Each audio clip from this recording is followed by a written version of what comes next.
Mesdames et messieurs, bonjour et bienvenue à ce nouveau numéro de l'émission Angle de Vue. 3 destinations sont au sommaire de l'émission de ce jour. Dans un premier temps, nous apprécierons la mobilisation de l'opposition congolaise qui était dans les rues de la capitale Brazzaville ce dimanche pour exprimer son désaccord au projet de référendum en vue d'une modification de la Constitution pour le 3e mandat du président Denis Sassou Nguesso. Naissance du mouvement Sassoufi au Congo-Brazza. L'opposition au président Sassou se mobilise contre le référendum. Ce sera notre premier débat de ce jour. Notre deuxième sujet du jour nous fera faire une incursion au cœur de la famille Bongo au Gabon, où l'acte de naissance du président gabonais est actuellement au cœur d'une vive controverse. Guerre de succession dans la famille Bongo au Gabon. Une héritière d'Omar Bongo réclame l'acte de naissance d'Ali Bongo. Ce sera le deuxième débat de votre émission de ce jour. Enfin, notre dernier sujet du jour portera sur l'après-push au Burkina Faso. Retour de la transition à la tête du Burkina Faso. Que faire après la dissolution du RSP et le gel des avoirs des putschistes? Ce sera notre troisième thème. Mais avant de développer ces différents sujets, Madame, Monsieur, voici un point de l'actualité sur le continent africain. C'est le flash d'information. Au Congo, 5 jours après l'annonce par le président Denis Sassou Nguesso d'un référendum sur le projet d'une nouvelle constitution, l'opposition a tenu ce dimanche à Brazzaville son plus grand rassemblement pour dire non à un coup d'État constitutionnel. Cette réforme permettrait au chef de l'État de se représenter en 2016. En Centrafrique, la société civile a appelé ce lundi à une désobéissance civile illimitée pour exiger des forces internationales l'application stricte de leur mandat. Pendant ce temps, les violences se sont poursuivies ce dimanche à Bangui, malgré le couvre-feu décrété pour enrayer les violences qui ont fait déjà 35 morts. Au Burkina Faso, le Mogo-Naba a demandé au président Kafando d'être plus tolérant et plus compréhensif. C'était lors de la visite de reconnaissance du président de la transition ce dimanche au roi des Mossi qui a appelé la classe politique à plus de responsabilités et l'armée à rester dans les casernes. Naissance du mouvement Sassoufi au Congo-Brazzaville, l'opposition au président Denis Sassou Nguesso se mobilise contre le référendum. Est-ce qu'elle pourra avoir gain de cause? Vous aurez la réponse et l'avis de nos invités après ce générique.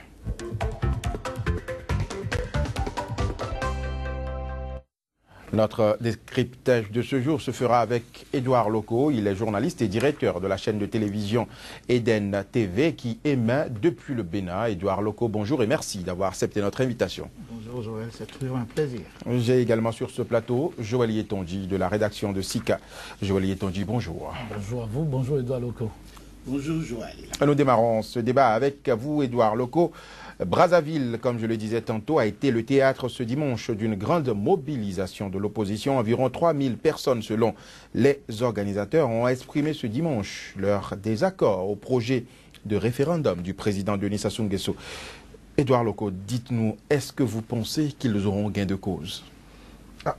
C'est la bonne question. Je crois que les organisateurs réclament plutôt 25 000 et la police n'en dénombre que 3 000. Que 3 000. C'est toujours comme ça, la guerre des chiffres. Toujours est-il qu'à vue d'œil, comme dirait l'autre, à vue d'œil humain, on a vu quand même beaucoup de monde. Il y a beaucoup de monde. Tout le monde se reconnaît quand même que depuis 1997, où Sassou est revenu au pouvoir, on n'a jamais vu autant de monde dans les rues. Maintenant, auront-ils gain de cause? Vous savez, au bout de 30 ans de pouvoir, Sassou Nguesso vient de faire 30 ans. Il avait fait de quoi? De 79 à 92, au temps du parti unique. Et après, il est revenu à l'issue d'une guerre civile en 1997. On a organisé les premières élections démocratiques, je crois, en 2002. Il les a gagnés. Donc, globalement, il doit être en train de faire 31 ans de pouvoir.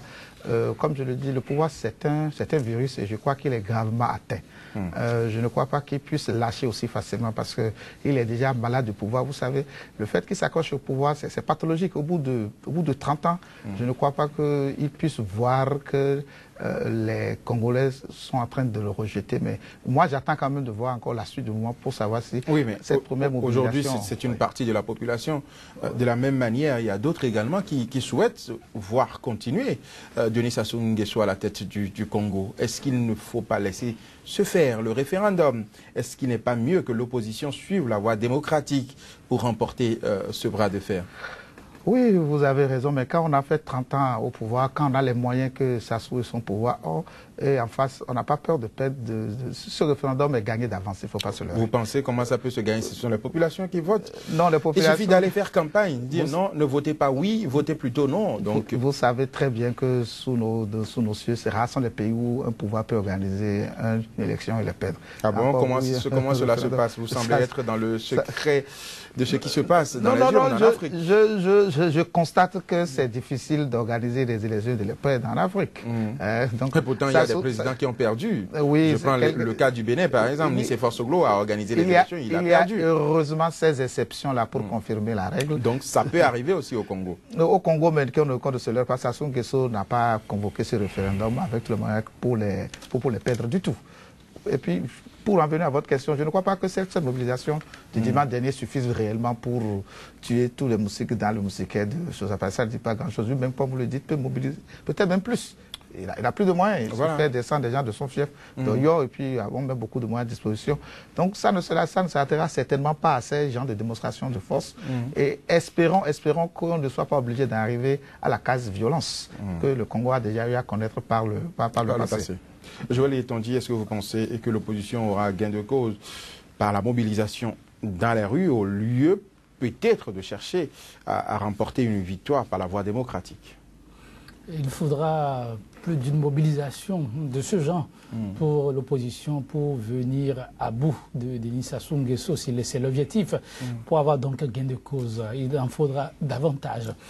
Et ce n'est pas gagné d'avance. Je suis d'avis avec Edouard Loko que la bataille ne sera pas du tout facile, pour ne pas dire qu'elle est presque gagnée d'avance. Mais à la lecture, il faut remarquer que oui, Denis Sassou Nguesso, en allant au référendum, ça reste quand même une voie aussi démocratique. Et Denis Sassou Nguesso, en demandant aujourd'hui à aller au référendum, n'a non plus signifié que c'est pour modifier la Constitution. Denis Sassou Nguesso, pour modifier la Constitution, ça c'est sûr. Mais rien ne prouve qu'il va se présenter. Voilà. Denis Sassou Nguesso, en le faisant, dit-il, c'est en prenant en considération les recommandations du dialogue national de Subiti, tenu en juillet passé. Donc tous ces éléments réunis, on pouvait le comprendre. Mais quand on écoute aussi l'opposition, on comprend ce qui est en train d'être dit. On comprend ce qui est en train d'être dit, d'autant que dans la déclaration officielle, Denis Sassou Nguesso a signifié que c'est pour revoir la gouvernance. C'est pour dynamiser les institutions. Alors, revoir la gouvernance, quand on prend d'abord l'article 86 de leur Constitution, cet article permet à Denis Sassou Nguesso d'apporter les touches qu'il faut aux institutions qu'il juge malades. Donc, il peut les corriger.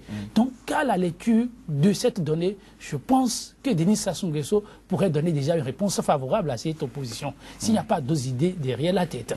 Mais un peu plus loin, quand on parle de la gouvernance, Denis Sassou Nguesso, qui est en fin de mandat, et d'après la Constitution, 70 ans, révolu, ne peut plus être candidat à sa propre succession, pourquoi ne pas, si c'est un bilan qu'il a déjà fait de sa gouvernance, pourquoi ne pas donner copie du bilan qu'il a établi à celui qui viendra le remplacer? Septuagénaire, il est suffisamment sage, sous-tropique, pour servir d'appoint à celui qui viendrait donner les réponses qu'il faut. Il y a des militants qui veulent qu'il reste encore pour poursuivre l'œuvre de développement qu'il a engagée. Vous venez de dire, que la raison, c'est qu'il a des militants. Il a des militants et les gens lui font des appels. Et voilà. Il y a des suscitations. Il y a des suscitations. Oui, pour qu'il modifie, pour qu'il s'éternise. Mais l'autre réalité est que Denis Sassou Nguesso, à cet âge, on ne va pas l'oublier non plus, est comme le sage. Oui, et donc, raison de plus pour lui. Raison de plus pour qu'il reste à l'écoute de tout le monde. Et nous constatons, comme nous l'avons signifié en introduction, que la mobilisation qu'on a observée, ce n'est pas rien. Nous constatons que ça ressemble à un début de crise.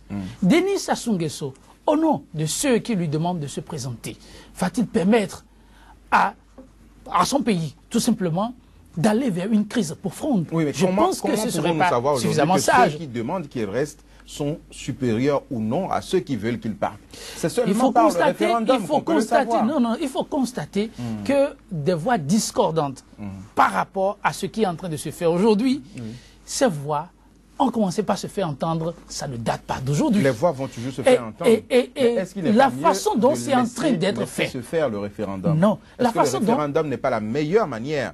On l'a dit, démocratiquement, on peut comprendre. Le problème qui se pose. Mais, encore une fois, ce qui aurait pu permettre à Denis Sassou Nguesso de se rebiffer, c'est de constater qu'il y a ces voix qui se font entendre depuis fort longtemps, qui ne sont pas moindres, et c'est de la protestation. Et rien n'exclut que, chemin faisant, ça ne va pas dégénérer. Et le pays n'en a pas besoin. Donc si c'est pour satisfaire ceux-là qui veulent d'un référendum, oui, Denis Sassou Nguesso, lui seul, s'il sort et essaie de rassurer ses sympathisants pour leur dire, référendum, c'est vrai, le pays en a besoin, mais vu ce que nous observons aujourd'hui, pourquoi ne pas donner une chance à tout le monde? On permet à ce qu'il y ait un chef, et le chef, une fois venu, va essayer d'impulser ce qu'il faut pour un pays plus dynamique. Pourquoi vous voulez qu'ils disent cela et qu'ils ne disent pas? Parce que le danger est que dans ce qui est en train d'être dit aujourd'hui, il faut toucher la plupart des articles. Et quand vous touchez aux articles, la tentation, elle est grande. Vous l'avez dit, ce sera une nouvelle république. Oui, une nouvelle république, l'homme ira encore se présenter. La Constitution elle-même a prévu les mécanismes de sa modification. Oui, en même temps, il se trouve que utiliser aujourd'hui une voie démocratique. Il se trouve que c'est la brevière. Plutôt ne serait pas plutôt de voir comment verrouiller les constitutions dans les pays africains. Aujourd'hui, heureusement, cette constitution, c'est avec lui. Et c'est à son actif d'ailleurs. C'est bien verrouillé. Denis Sassou Nguesso ne peut plus. Mais il y a toujours le mécanisme de modification. Il y a le référendum qu'on prévoit toujours. Voilà. Mais il faut constater. Non, il faut constater que ce n'est pas parce qu'il y a référendum qu'il faut aller au référendum. Ah, et pourquoi pas? Non, pourquoi pas? Parce que nous avons... Si on me dit je peux manger un plat de riz si je vais au référendum. Non, ce n'est pas parce qu'on te le dit qu'il faut le faire. Parce qu'il faut constater que il faut observer d'abord s'il y a les conditions d'hygiène pour toi. Il ne faut pas que tu manges pour après devenir ballonné. Il ne faut pas que tu manges et qu'après tu te retrouves à l'hôpital. Il ne faut pas que tu finisses de manger et qu'ensuite tu sois obligé d'amener toute ta famille à être à ton chevet, laissant toutes les activités, dépenser le peu qu'ils ont. C'est ça aussi le problème de Denis Sassou Nguesso. Denis Sassou Nguesso ne doit pas oublier la grande masse, sinon la voix de tout le monde. Et écoutant la voix de tout le monde, ce qu'il faut pour ce pays aujourd'hui, c'est lui éviter de s'embraser. Et lui éviter de s'embraser, pour ce que j'observe, c'est simplement qu'on laisse tomber et rien ne presse. Parce qu'une fois encore, ce référendum, je ne dis pas qu'il le fera, mais c'est l'idéal. Parce qu'une fois encore, le référendum, on ne va pas l'oublier. C'est ça qui a mené tout ce que nous avons observé comme problème au Burkina Faso. C'est vrai, autre lieu, autre événement. Le Burkina Faso n'est pas le Congo-Brazzaville. Voilà, mais il faut faire beaucoup attention. Vous avez dit, c'est la même jeunesse. Il faut savoir écouter cette Edouard jeunesse. Loko, au final, est-ce que... Oui, vous voulez dire quelque chose? Je voulais dire que en matière de démocratie, tous les référendums ne sont pas démocratiques. Vous pensez? savez, on offre la possibilité au peuple de voter, de dire oui ou non. Est-ce que vous savez, c'est ce qu'il veut, que le Troisième Reich était un état de droit et que Hitler a été le plus démocratiquement possible et que si Hitler faisait un référendum par rapport à la Shoah, que le référendum là allait gagner parce que l'Allemagne, dans sa majorité, voulait qu'on élimine les Juifs. C'était la volonté du peuple. Est-ce que c'est moral? Non, justement, le référendum n'est pas moral tout le temps. En 1982, si Mitterrand avait fait un référendum sur l'abolition de la peine de mort, on n'abolirait pas la peine de mort. En France? En France, non. Donc, ça, c'est tricher. C'est de la triche. Sassou Nguesso fait tout cela, ce n'est pas pour améliorer une certaine gouvernance ou quoi que ce soit. C'est pour faire une République nouvelle pour pouvoir se présenter. Comme l'a dit Joël. Oui, mais il est citoyen congolais. Il a le droit de se représenter. Mais non, il n'a plus le droit de se présenter. Les voies démocratiques les règles du jeu actuel l'en empêchent parce qu'il a fini ses 2 mandats, il a dépassé 70 ans. Et s'il voulait vraiment améliorer des institutions, il a dit qu'à merci de la Constitution qui le lui permettait sans recourir à un référendum qui nous ferait tomber dans une nouvelle République. Donc, toute cette gymnastique, tout ce temps perdu, tout ce risque de violence que prend le Congo, c'est juste pour que Sassou Nguesso reste au pouvoir. Oui, mais au final, est-ce que l'histoire ne risque-t-elle pas de se répéter? L'opposition aujourd'hui qui lance un mot d'ordre de boycott, tandis que le pouvoir en place fonde sa démarche sur la Constitution, puisque la Constitution elle-même a prévu les moyens, les mécanismes de sa révision. Est-ce qu'il ne serait pas mieux que l'opposition utilise des voies vraiment démocratiques? Mais c'est que la voie qu'utilise Sassou Nguesso n'est pas une voie démocratique. Ah, mais le référendum est prévu par la Constitution. Il a toute la machine en main, il a tout l'appareil électoral en main, il a tout en main. C'est la faute à qui? L'opposition était où au moment où l'opposition a joué les règles du jeu jusqu'à l'opposition. Vous savez, si au Bénin, nous n'avons pas souvent la violence, c'est parce que le Benoît lambda te dira, s'il fait trop, ce sera 10 ans. Et c'est dans ça beaucoup de pays. C'est l'alternance qui est même l'essence de la démocratie. L'alternance. Pouvoir changer de dire, si tu as 10 ans à faire ou si tu as 20 ans à faire, tu vas finir de faire les 20 ans et d'autres vont venir. C'est-à-dire, eux veulent se perpétuer, mourir au pouvoir. Et là, lorsqu'il n'a pas devant le peuple, c'est-à-dire la jeunesse, 30 ans au pouvoir, c'est vrai que ça a été entrecoupé d'une peut-être parenthèse démocratique mais avec Édouard Loko, ce que nous sommes en train le de Congolais dire, qui a... aujourd'hui, cette méthode de lutte de l'opposition n'a pas toujours porté ses fruits dans tous les pays africains. Le Burkina Faso est l'exception, parce qu'il y a eu un soulèvement populaire. Mais il y a eu d'autres pays où l'opposition a eu à boycotter, mais au finish, le pouvoir en place a gagné. Il ne s'agit même pas de boycotter, c'est-à-dire que Sassou Nguesso, c'est de faire tout pour que ce référendum n'ait pas lieu. Puis s'il gagnera ce référendum, parce que c'est un piège, c'est-à-dire que l'opposition ne participe pas à ce genre de référendum. Oui, c'est ce qui risque d'arriver. Et il dira que le référendum, pays sera coupé le taux de participation est de 60 ou 70%. Tout démocrate du monde doit combattre ceci parce que ce référendum, dites-moi, est-ce que c'est pour le bien du Congo? Lui, il pense que c'est pour le bien. Non, c'est pour le bien d'un seul homme. C'est pour le bien du Congo. C'est en sa faveur. C'est un débat d'idées. Non, il ne s'agit plus des idées là. Il y a un fait qu'un monsieur, sur les 55 ans de pouvoir, de 55 ans d'indépendance, en a fait déjà 31. Ouais. Bon, ceux qui pensent, c'est-à-dire nous allons parler tout à l'heure du Burkina, ceux qui pensent que il a 72 ans. C'est Dieu qui appelle, comme on dit chez nous. Oui. Mais Dieu ne l'a pas encore appelé. Si Dieu l'appelait demain, il n'y a personne pour diriger le Congo. Dieu lui a soufflé qu'il est la bonne personne pour gérer un troisième mandat. On dit qu'il n'y a que eux pour gérer le Congo. Mais pourquoi pas? Et quand il meurt, il y a quelque temps, on disait c'est une inspiration divine. On disait que Blaise a une chance pour le Burkina Faso. Sans Blaise, le Burkina Faso, ça n'allait pas marcher. Ceux qui disaient ça, juste après le lendemain, ils disent qu'ils peuvent aussi diriger. Ah ben non, quand même. Joël Yeton dit pour l'instant, on note un positionnement ambigu de la communauté internationale. La France appelle au respect des principes démocratiques. Selon vous, ça veut dire quoi? Non, vous connaissez ces mots-là. Oui, et demain, si ça pète, qu'on ne dise pas qu'on n'est pas intervenu. C'est juste ce qu'il faut en lire. Le respect des principes démocratiques. Les principes démocratiques, c'est le décortiquage que nous avons fait maintenant. C'est quoi? Il faut demander simplement le principe démocratique, c'est un bon référendum. Il faut savoir équitablement bien organisé. Il faut savoir écouter la voix du peuple. Un Sénat doté des moyens, un Sénat où il y a l'opposition représentée, c'est bien. C'est bien cela, les principes le destin des Congolais se jouera par les Congolais. C'est heureux, vous avez parlé de Sassoufi, ce mouvement qui, au regard de ce qu'on a observé ailleurs, les citoyens, il y en a marre et autres, qui est en train de prendre aussi son envol. C'est pas cette mobilisation que vraiment les Congolais auront le salut, s'ils ont besoin de salut. S'ils pensent que Denis Sassou Nguesso doit partir, c'est à eux de se mobiliser.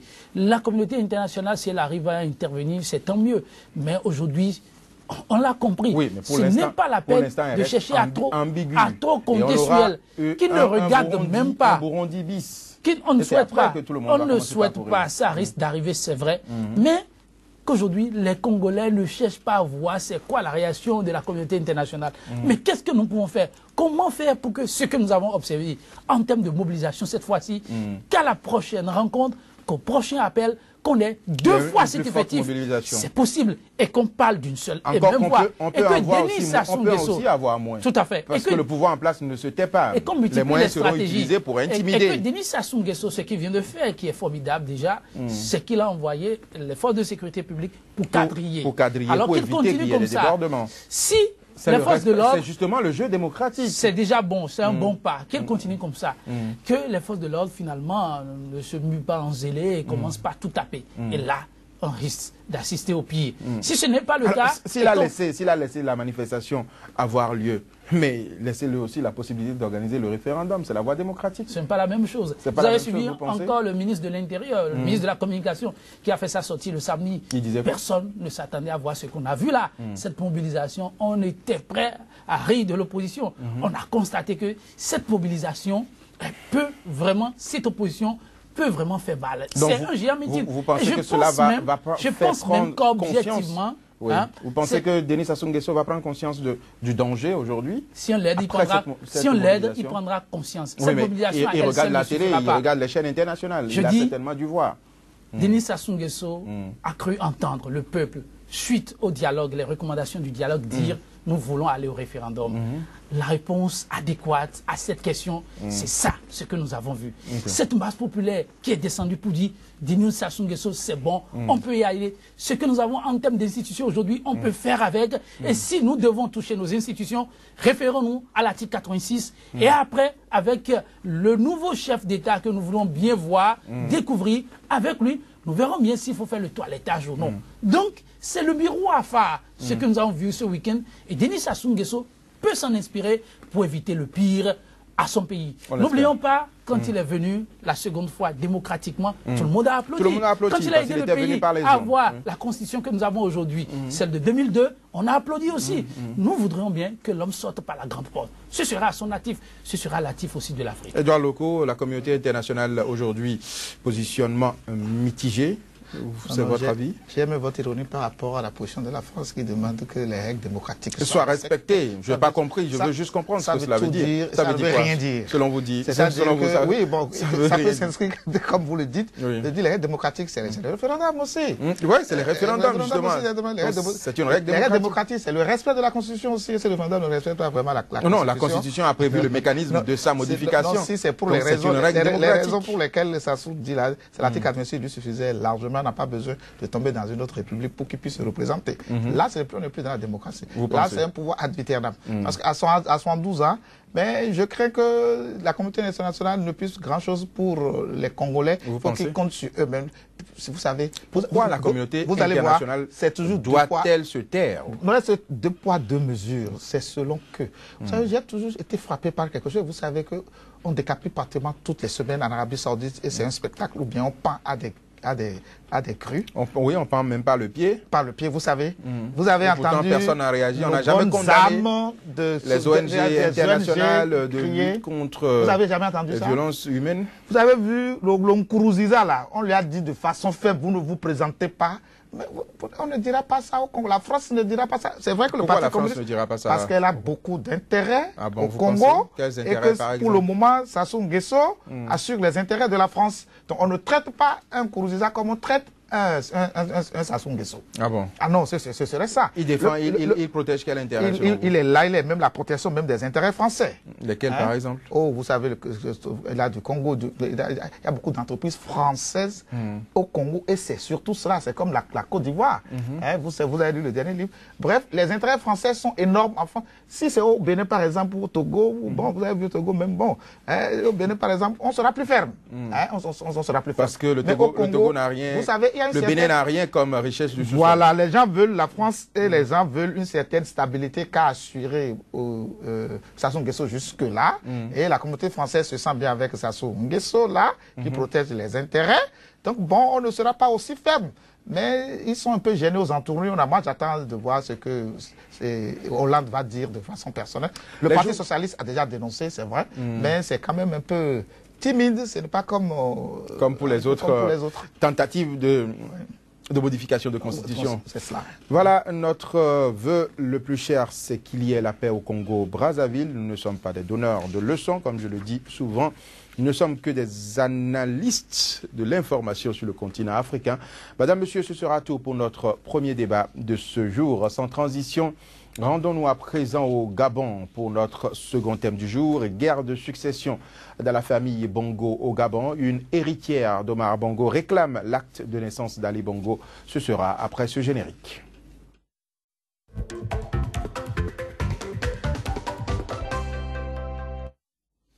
Je suis toujours avec Joël Tondi et Edouard Loko pour la suite de cette émission. Joël Tondi, alors dites-moi, pourquoi l'acte de naissance d'un président, le président Ali Bongo, un simple acte de naissance, peut-il créer autant de polémiques? Qu'est-ce qu'on veut en faire? L'acte de naissance n'est pas simple. Hein. Oui, l'acte de naissance, c'est vous-même debout.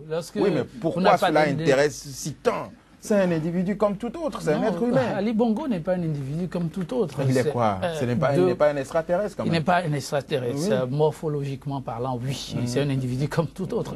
Mais par sa posture, il n'est pas un individu comme vous et moi. Ah bon? C'est un chef d'État. Voilà. Un chef d'État qui plus est du Gabon. Et le Gabon, ce n'est pas les pays que vous avez cités tout à l'heure. Donc, le Gabon, c'est quoi? Le Gabon, c'est l'autre pays qui porte aussi l'Afrique. C'est l'espoir de demain, mais c'est aussi, comme dirait l'autre marchepied des intérêts des autres que vous connaissez très bien. Je ne les connais pas. Le Gabon, stratégiquement, et l'homme qui le porte, Ali Bongo, c'est un tout. Un tout qu'il faut préserver, mais un tout aussi qu'il faut abattre.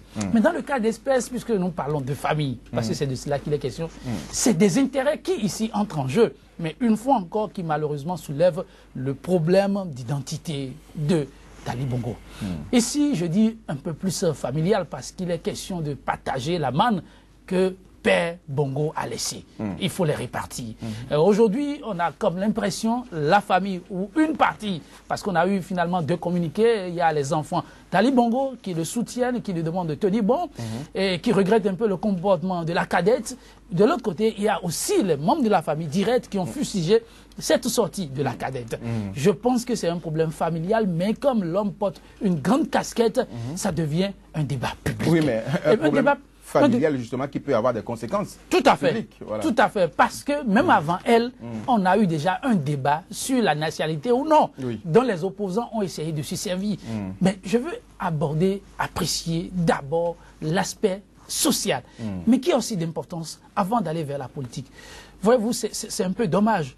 Je dis, on ne va pas oublier qu'on est africain, au-delà de tout.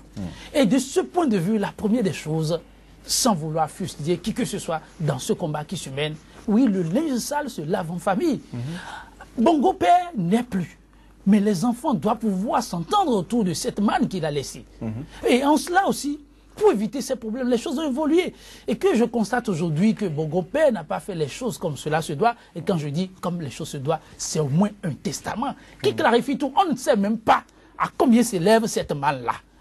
Maintenant, qu'est-ce que donnera-t-on ou que donne-t-on finalement à chacun des prétendants?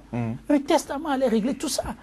Bongo Père ne l'a pas fait. Mais puisqu'il ne l'a pas fait, il doit avoir un gestionnaire. Il y a un gestionnaire, mais on s'est rendu compte, le problème se pose malheureusement, parce qu'on s'est rendu compte qu'on n'a pas tout énuméré, mais on a une idée de l'existant, il faut faire une nouvelle répartition. Et il faut quelqu'un pour chapeauter tout ceci. Mais au nom de l'argent, parce que la famille Bongo, c'est une grande famille. Et l'histoire nous enseigne. Aujourd'hui, comme je dis, on peut voyager très facilement, se déplacer. On constate que cette famille, comme toute grande famille, a une casquette. Donc une voix autorisée, mais qu'on n'écoute plus. Au nom de l'argent. Ça pose un sérieux problème. Ça fait pas bien. Le chef de la famille, il y a un chef de famille, j'ai oublié le nom, il y a un chef de famille qui régente les biens à côté du testament, qui a appelé au calme plus d'une fois. Ce n'est pas un problème à exposer, parce qu'autrement, politiquement, on donne aux opposants des armes pour affaiblir le pouvoir. Parce qu'au-delà de la personne d'Ali Bongo, il est question de l'État.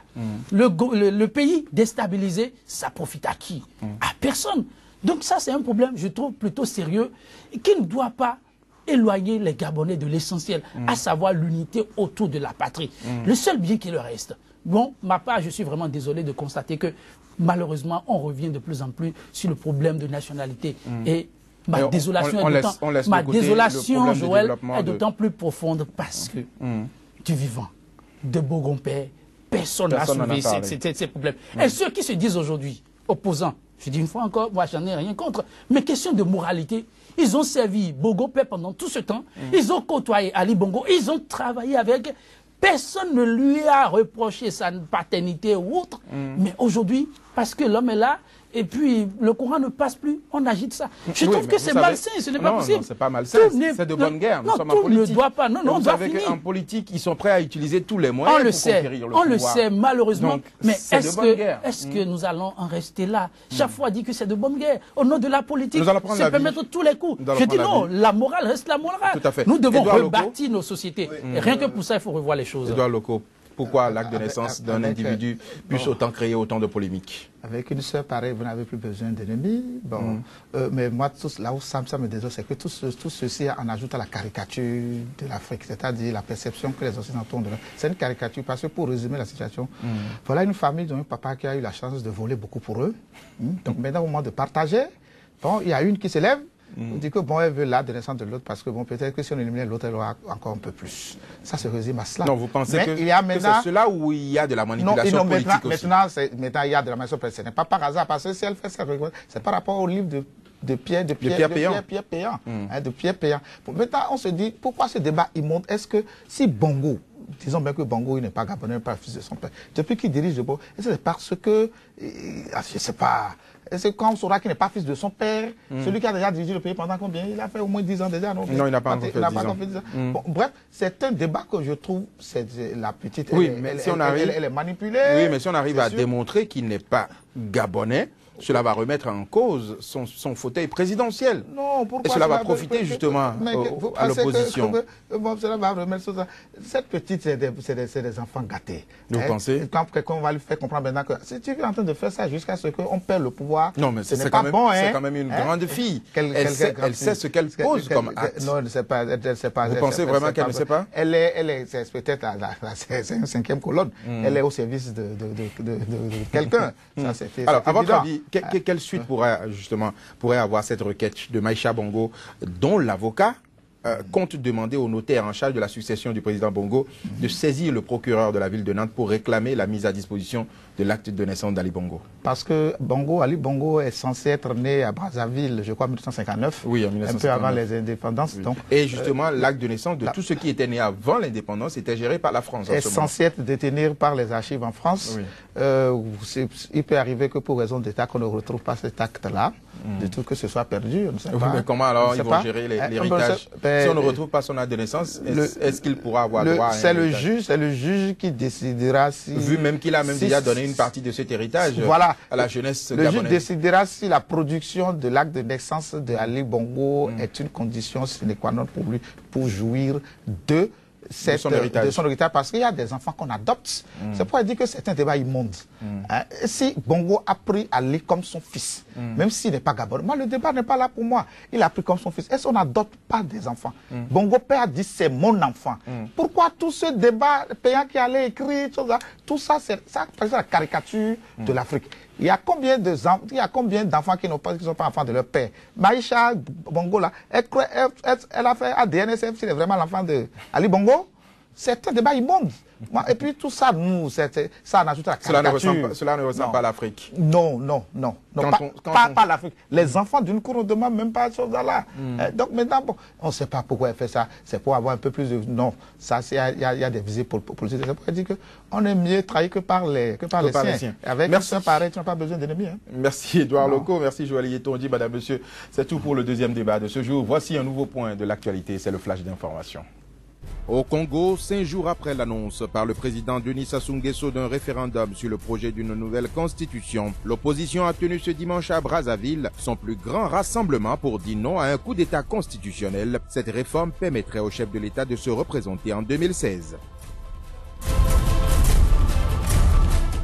En Centrafrique, la société civile a appelé ce lundi à une désobéissance civile illimitée pour exiger des forces internationales l'application stricte de leur mandat. Pendant ce temps, les violences se sont poursuivies ce dimanche à Bangui, malgré le couvre-feu décrété pour enrayer les violences qui ont fait déjà 35 morts. Au Burkina Faso, le Mogo-Naba a demandé au président Kafando d'être plus tolérant et plus compréhensif. C'était lors de la visite de reconnaissance du président de la transition ce dimanche au roi des Mossi qui a appelé la classe politique à plus de responsabilités et l'armée à rester dans les casernes. Enfin, notre dernier sujet de ce jour porte sur l'après-putsch au Burkina Faso, retour de la transition à la tête du Burkina Faso. Que faire après la dissolution du RSP et le gel des avoirs des putschistes et des proches ou bien des membres du CDP et proches, les ex-proches de Compaoré? C'est le troisième sujet à débattre après ce générique.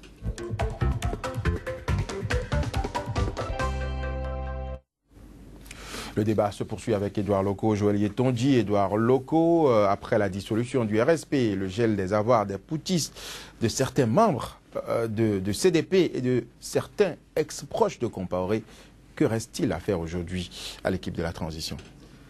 Il reste à l'équipe de la transition de se consacrer maintenant exclusivement pour organiser des élections comme il sied, pour qu'un nouveau président avec un peu plus de légitimité puisse continuer, parce que Kafando va paraître, s'il doit encore continuer dans cette lancée, en train de régler des comptes plus ou moins personnels, parce qu'il a dû souffrir de ces quelques jours de coup d'État, lorsque vous voyez les conditions dans lesquelles ça s'est passé. Mais moi, contrairement à Moro Naba, qui est dans son rôle vraiment, et qui est un homme de paix, dit que de faire attention, tout ce qui a été fait là, il fallait le faire. Vous pensez? Oui, il fallait le faire. Il fallait le faire parce que ce serait quand même trop facile que le général qui se lève pour faire un coup d'État parce que sa femme n'a pas candidat, son beau-frère n'est pas candidat, et que brusquement, bon, au cours de ce coup d'État, pour empêcher les jeunes de se réunir, Vous avez vu les photos, on a abattu des jeunes gens sur la place de la Révolution, des jeunes gens désarmés. Ces 10 morts vont être passés par perte de profit comme ceux comme ceux poursuivre. Il faut que désormais, on doit les poursuivre. Les putschistes. Poursuivre les mais putschistes. Est-ce qu'au-delà des putschistes, est-ce qu'il faut s'en prendre également aux dirigeants du CDP et à un certain général Djibril Bassolé également? Vous parlez très bien. Les putschistes, ce n'est pas d'Indiré seul. Pour faire un putsch, les putschistes, c'est les responsables du CDP. Mais est-ce qu'il ne faut pas laisser une enquête? Il ne faut pas laisser faire une enquête en bonne et due forme. Non, je te dis, c'est des présomptions. C'est pour ça que c'est des mesures pour 3 mois. Et le gouvernement instruit la justice pour geler les comptes. Est-ce que vous savez pourquoi est-ce qu'on a cité toutes ces très pressions? Parce que lorsque le coup d'État est advenu, si je fais un coup d'État et que vous, Joël, vous faites partie de ceux qui sont montés sur des radios pour dire des choses au créneau. Djibril Bassolé n'est pas monté sur Djibril Bassolé a qui sa page Facebook quelque chose de... C'est un Mapuka. Il demande aux putschistes de préciser leur intention. Il n'était pas contre. C'est-à-dire, lui, il voudrait vous... Non, c'est un ancien chose du régime. Lui, je crois que Bassolé... Il y a des certains... L'actuel président du CDP, Edi Komboigo également. La mesure Edi Komboigo... C'est compte gelé. Lorsque le Dendéré a fait son coup d'État, c'est au profit du CDP. Il n'a pas caché. Oui, mais... Ce sont les revendications du CDP. Le CDP, des membres du CDP, ceux dont vous avez vu, les membres du CDP sont montés au créneau... a parlé. Oui, ils sont montés au créneau pour supporter et justifier ce coup d'État. En fait, c'est ça. Donc, ils font partie des putschistes. Vous êtes putschistes par complicité. Donc, c'est pour ça qu'il fallait montrer, parce que c'est des enfants d'autrui qu'on a abattus. Cela me rappelle. Rien que pour donner, rien que pour faire peur. Donc, vous voulez parler d'un délit de proximité. Et ça marchait. Oui, non, c'est pas proximité. Oui, il y a des délit de proximité peut-être, mais de complicité réelle, parce que c'était à leur profit que le coup d'État a été espéré. Donc, c'est un délit de profit. Ça peut paraître un peu, mais comme c'est une mesure pour 3 mois, on a bloqué, mais on leur permet quand même de retirer 300 000 francs CFA. Pour ça, c'est rien. C'est des gens qui ont beaucoup de liquidités à lui, ils ont plein de moyens de contourner. Oui, donc cela confirme alors qu'il y aura même plus, il n'y a plus possibilité de retour en arrière pour qu'on envisage leur participation à l'élection. C'est personnel. Que si on gèle votre compte, je le disais tout à l'heure, je suis pour qu'on interdise la participation aux élections à certains parmi eux parce qu'il n'y a pas, vous avez l'actualité en cours, c'est des gens qui sont montés au créneau pour dire que sans Blaise, le Burkina n'existe. Il n'y a que Blaise pour diriger le Burkina Faso. Il n'y a que Blaise. Sans Blaise, il n'y a pas de chose là. Et ça a créé une crise. Il y a eu 23 morts. On a brûlé l'Assemblée nationale. Le pays a été bloqué. Et sans frais, quand Blaise c'est-à-dire quand la rue, le peuple burkinabé a montré que non, Blaise n'est pas indispensable. Sans Blaise, il peut au Burkina Faso. Blaise a pris son coup. Ces gens qui montaient au créneau sur tous les journaux à 20h pour dire Blaise est chose à pour le pays, ils sentent maintenant qu'ils pouvaient aussi diriger. C'est quand même trop facile là. Ils ont dit qu'une personne au Burkina ne pouvait diriger. Oui, mais en ce moment, est-ce que vous pensez ont dit personne, même ne pouvait pas. Qui pouvait dire le contraire? Qu'est-ce que brusquement qu'est-ce qui s'est passé brusquement pour qu'ils sentent qu'ils peuvent diriger? Non, maintenant ils ont pris conscience. Ah bon, qu'ils pouvaient diriger? Oui, mais c'est quand même trop facile. Ils se sont concentrés, ils ont dit que non. Maintenant ils ont des aptitudes. Vous savez, pour une élection, il y a toujours des exclusions. Pourquoi est-ce qu'au Bénin, il y a des exclusions? Pourquoi est-ce qu'à partir de 70 ans, on est mûr, on est même un peu plus sage? Donc vous rejoignez Sassou Nguesso? Oui. Pourquoi avant 40 ans? Pourquoi est-ce qu'on ne peut pas être... Il y a toujours des exclusions. Vous rejoignez alors Sassou Nguesso qui doit pouvoir... Il y a certaines informations que nous n'avons pas, dans lesquelles nous sommes tombés. Les candidatures qui ont été invalidées ont été aussitôt remplacées par le CDP. Le CDP n'était pas parti pour boycotter du tout. C'est pour ça que ce coup d'État est un coup d'État de la CEDEAO. Vous pensez? C'est démontré par A plus B. Les candidatures ont été rejetées.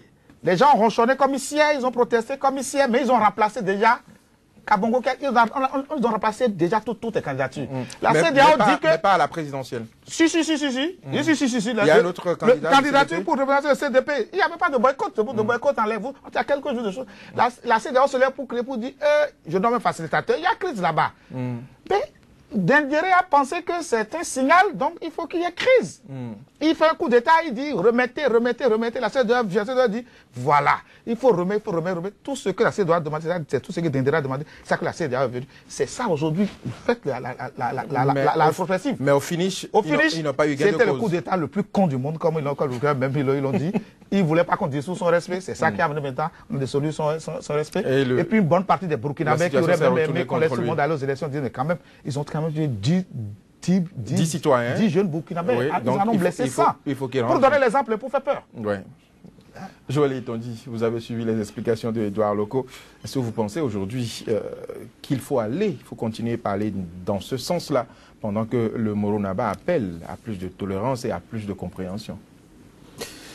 Je veux saluer d'abord la souveraineté de la transition qui est là. Elle a peut-être appuyé un peu trop fort à des moments donnés, mais il fallait le faire, il fallait ce nettoyage. J'ai coutume à dire sur ce plateau, chaque fois qu'on parle du Burkina Faso, qu'il fallait des téméraires pour ce pays, et ils en ont trouvé sur le voie. Ils étaient en train de faire le travail remarquable qu'il fallait. Donc il faut applaudir cela. Et c'est heureux que les choses soient passées de cette façon. Nous ne l'avons pas prédit, mais c'est arrivé. Et de quoi s'agit-il? Il y a un an, Blaise Compaoré a dû partir. Le problème qui se posait, c'est qu'on a, sinon la transition avait un os dans la gorge, qui avait pour nom RSP. Tout le mal et la panique qu'il y avait, c'était ça. Faut-il dissoudre? Faut-il ne pas dissoudre? Presque un an, jour pour jour, RSP est parti avec Blaise. C'est des événements heureux. Il fallait décapiter pour toujours le mal. Et RSP a donné les moyens pour qu'on l'enterre à jamais. Je pense qu'ils sont en train de faire un travail formidable. Le désarmement est actuellement en cours. Il faut leur souhaiter plutôt beaucoup de chance pour qu'ils arrivent à bon port. Et penser aux élections. Je pense que les éléments tels quels réunis ne peuvent que, pour tout démocrate, je dis, vraiment, on devrait pouvoir être satisfait. Mais, comme on le dit, la réelle politique, c'est autre chose que nous ne maîtrisons pas. Il y a des frustrations, parce que quand je non, c'est ce que nous avons chanté tout le temps. Un certain général Djibril Bassolé, qui a vu ses comptes gelés alors qu'il n'est pas poutiste. Un certain Edi Komboigo, président du CDP, qui a vu ses comptes également gelés alors qu'il n'est pas poutiste. Oui. Est-ce qu'il n'y a pas un peu d'excès dans les mesures qui ont été prises? Oui, il n'y a pas d'excès. Ils ont pensé juste, ils ont frappé au bon moment. Vous devez vous rappeler, lors de notre dernier débat, je disais que ce qu'il fallait faire en urgence... C'était des actes qui avaient justement suscité ce coup d'État. Je faisais partie aussi de ceux qui ont dit qu'il faut être honnête et juste devant les faits et devant l'histoire. Et devant l'histoire, je rappelle aussi ici, partageant le point de vue d'Edouard que j'avais défendu en son temps, que non, ce sont les autres qui ont amené les problèmes au Burkina Faso. Ce sont ceux qui n'aiment pas le Burkina Faso. Ce sont ceux qui n'aiment pas cette Afrique nouvelle, en pleine révolution, en pleine mutation. Ce sont eux qui ont amené des problèmes au Burkina Faso. Ça, parce que devant les faits, c'est vrai, ceux-là ont reconnu qu'ils étaient coupables. Ils ont fait leur mea culpa pour dire, ok, nous reconnaissons, nous y allons. Et la transition a été clément. En Haïti, quand il y avait eu cette révolution, on a balayé tout le monde. Ça a été un nettoyage que... patriotes qu'on est, on n'a pas aimé. Mais ceux-là n'avaient plus droit au chapitre. Mais les gars du CTB avaient droit au chapitre. Ils pouvaient parler, ils pouvaient faire tout ce qu'ils voulaient. Et on leur a dit, écoutez, c'est une vacance qu'on vous donne, congé sabbatique. Quoi de mieux pour penser à autre chose? Mais maintenant, puisque vous y tenez, remplacez les vôtres. Est-ce qu'ils savent faire autre chose à part la politique? Ils savent faire autre chose. Vous les avez suivis. Ils ont dit, ok, nous acceptons. Nous acceptons, on remplace les nôtres. Et on allait aux élections bonnement. Et puis, diantre, que s'est-il passé? Comme il a dit, Edouard Loko, nous avons observé. On a eu tous la chair de poule, on n'a pas compris ce qui s'est passé. Vous avez suivi les Burkinabés eux-mêmes. Vraiment, le peuple a été formidable. Ils étaient aux aguets. Quand on a nommé le médiateur, nous voulons tous des mesures préventives. Ils étaient les premiers à dire que ça là, c'est un mauvais signal. C'est un mauvais signal. Michel Canfano, je rends hommage à l'homme, c'est un chef d'État. Non, un chef d'État né. Il a dit non, nous n'en avons pas besoin. Il a dit, nous n'avons pas besoin de médiateurs. Et Diendéré, le chef de guerre, ce monsieur-là, je dis, il a des qualités qu'il faut saluer, nous avons besoin de lui. Sur des fronts donnés, nous avons besoin de lui. Vous avez beaucoup Aram, tout ça là. Non. Et ce que la transition a fait maintenant... Vous pensez qu'il faut envoyer Diendéré? Oui, ils sont en train de lutter contre Ils sont en train de redistribuer les cartes. Vous avez suivi. Il sera plus efficace. On n'est pas en train de les mettre à la touche. On est en train de faire une dissolution, mais voir comment on peut utiliser leurs compétences. Et Diendéré peut être très utile pour le Burkina Faso, mais pour toute l'Afrique aussi. Mais ce monsieur, un beau général, je le salue, repos. Et il dit... Mais diantre, là, ils ont au repos, parce qu'il va me le permettre. Il dit, mais ce qui s'est passé là, c'est formidable. Mais on nous dit de foncer. Et il a foncé. Ça a marché. Donc vous pensez que Diendéré a été induit en erreur par la CEDEAO? Je ne sais pas s'il a été induit. Il a perçu le signal là. Et un bon général ne peut que faire ce qu'il a fait là. Donc il a sauté sur l'opportunité.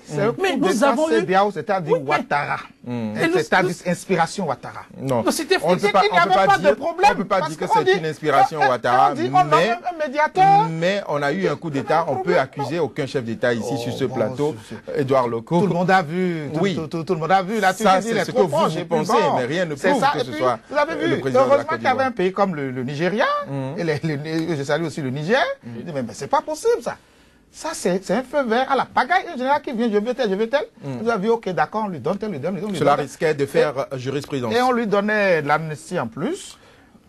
Merci Edouard Loko, merci Joël Yetonji. Madame, Monsieur, cette émission s'achève. Merci de nous avoir suivis. Très bonne suite de programme sur SICA.